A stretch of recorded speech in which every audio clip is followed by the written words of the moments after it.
صباح الخير عليكم الزلف الأول، مرحبا بكم في قناة لمسات وتدابير أم ريان كويزين أم ريان.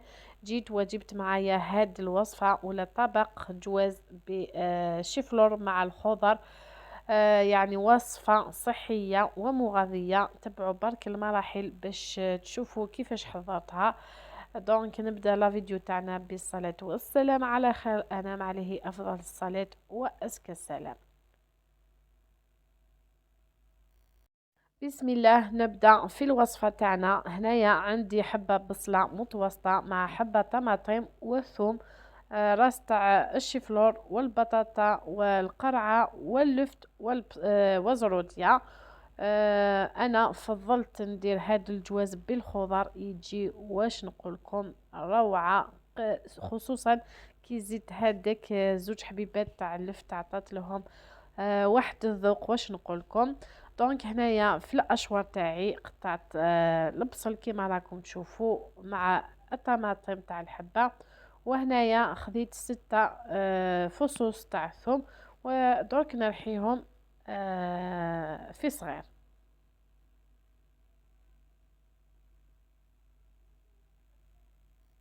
ودركا بعد ما رحيتهم في صغير نروحوا لاكوكوط تاعنا، وانتوما تقدروا تحضروها في القدرة عادي، مي بصح انايا فضلت نحضرها عفوا في لاكوكوط. هنايا حطيت شويه تاع زيت نباتيه مع طرف تاع اللحم. انا درت على حساب افراد العائله. نخلو اللحم تاعي يتقلى مليح من كل الجهات، ونرجعوا باش نكمل الوصفه تاعنا. ومن هذه الجهة كما راكم تشوفوا راني قطعت زرودية في الطول، ونكمل نقطع الخضروات تاعي ونزيد نقي هذا الراس تاع الشيفلور. وانتي اللي لحقتي هنايا ما تبخلينيش بهذاك الجمل اللي يطلع لا فيديو والبارطاج بين الاحباب والعائله باش تعم الفائده وتكبر القناه تاعنا وتولي عائله كبيره. وعلى هذا المنبر نشكر الخيات اللي يتبعوني من بدايه القناه، واللي دخلوا عليا من جديد نقول لكم مرحبا بكم، نورتوا القناه. هنايا كيما راكم تشوفوا راني نقطع في الشيفلور تاعي، يعني نقيه مليح. تقدري انتيا تديري زوج ريسان باسكو انايا الراس هذاك تاع الشيفلور جا صغير. كل وحده تدير على حساب الافراد تاع افراد العائله تاعها. دونك هنايا كيما راكم تشوفوا راني قطعتها غير هكذا على 4 باش هادوما ريسان تاع الشيفلور يجوني آه يعني يستحفظوا على لا فورم تاعها. حنايا كي نديروا الجواز ما نخلطوش الجواز تاعنا، سي جوست نديروا طبقات هكذا، تعلمنا عن طريق اجدادنا.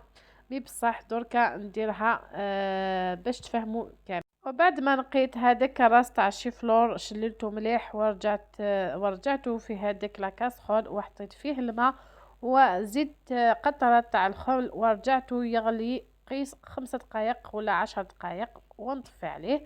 ومن هذه الجهة فتحت الغطاء تاع لاكوكوت بعد ما تقلى مليح اللحم من كل الجهات. وهنايا راني نزيد في البصل هذيك اللي رحيته مع الطماطم والثوم ونخليه يتقلى مليح مليح. ودرك نشلل الماء تاع هذيك الطاس.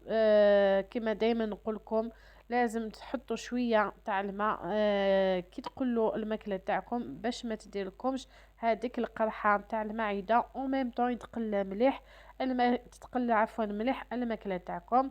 وهنايا راني نزيد نحط في التوابل، بديت في الملح نديرو على حساب الكمية تاعنا، ونزيد نحط فلفل كحل عكري زنجبيل كركم راس الحانوت، ونزيد نحط ملعقة صغيرة تاع الكمون. وكل وحدة تدير التوابل اللي راهي موالفة تحطها. وانايا هادو هما التوابل اللي راني موالفة نستخدمهم كي نطيبو الجواز تاعنا. وهنايا زدت ملعقة كبيرة تاع طماطم المصبرة باش تزيد تتقلى مع هادوما البصل والطماطيش واللحم. كيما دايما نقولكم السر تاع البنة هو القلية، لازم تقلوا مليح الماكلة تاعكم او ميم طون كي طيبوا حاجة لازم طيبوها بروح ولا بالقلب تاعكم. وهنايا زيت حطيت زروديه ودركا نخليها تتقلى. وبعد ما خليتها تتقلى رجعت ليها ونزيد نحط عليها شويه تاع عفوا شويه تاع المعدنوس مع التمراق. نبدا نمرق الماء، ما تكثروش كما على بالكم الجواز ما يستحقش كثير من الماء. وهنايا بعد ما مرقت عليه الماء درك نزيد نحط وريقه تاع الرند ونغلق عليه لا كوكوط. قيس ما يطيب لينا اللحم نصف طياب وزروديه نرجعو نفتحو لا كوكوط. ومن هذه الجهة الشيفلور تاعي يغلي قيس 5 دقائق ونطفي عليه. سي جوست نحيلو هذاك لي زاسيد. ودركا رجعت فتحت لا كوكوط بعد ما طاب ليا اللحم نصف طياب مع هذاك زرودية. رجعت نحط الخضر اللي بقات هنايا كما راكم تشوفوا حطيتهم كامل. ونبدا نحط الشيفلور بعد ما خليته يغلي 5 دقائق ل10 دقائق. وهنايا راني نستفو من الفوق باش كي يطيب لينا الجواز تاعنا نعمرو بلا لوش. يعني ما لازمش نخلطوا الجواز باش الخضر تاعنا ما تتفتتش. ونغلق لا كوكوط تاعنا باش طيب على غردها. وهنايا بعد ما طاب لي الجواز تاعي كيما راكم تشوفون نحيت عليه الغطاء. والله جواز وعليه الكلام. واش نقول لكم على الريحه تاعو عبقت كامل الدار. هامليكم الجواز في الطبق. التقديم بعد ما زينته بهذاك المعدنوس وزدت رفقته بالفلفله الحاره. شاهدكم في الجنه ان شاء الله. هذه الوصفه تعجبكم. لحقنا لنهايه الفيديو. ما تبخلونيش بهذاك الجمل اللي يطلع على فيديو فضلا وليس امرا. اللهم ادمها نعمه واحفظها من الزوال. دمتم اوفياء. للفيديو المقبل مع السلامه.